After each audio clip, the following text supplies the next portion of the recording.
बिस्मिल्लाहिर्रहमानिर्रहीम। अस्सलाम वालेकुम। आप देख रहे हैं DNN न्यूज और मैं हूं गुलाम ज़हरा।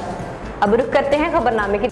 खबर शामिल करते हैं जिला सांगर से। हमारे नुमाइंदे इमरान अब्बासी की रिपोर्ट के मुताबिक टंडोआदम वार्ड नंबर 15 में JDA के जनरल काउंसिलर के उम्मीदवार ने इलेक्शन ऑफिस का इफ्तिताह कर दिया। KDA और SUP के रहनुमाओं की शिरकत।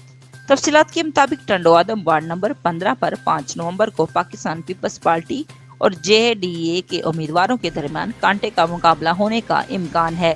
इस सिलसिले में 5 नवंबर को होने वाले बल्दियाती इलेक्शन में JDA के जनरल काउंसिलर उम्मीदवार गुलाम मुस्तफा सांड की इलेक्शन ऑफिस का इफ्तिताह कर दिया। इफ्तिताह टंडोआदम बार के जनरल सेक्रेटरी मोहम्मद अशरफ पनोर ने किया।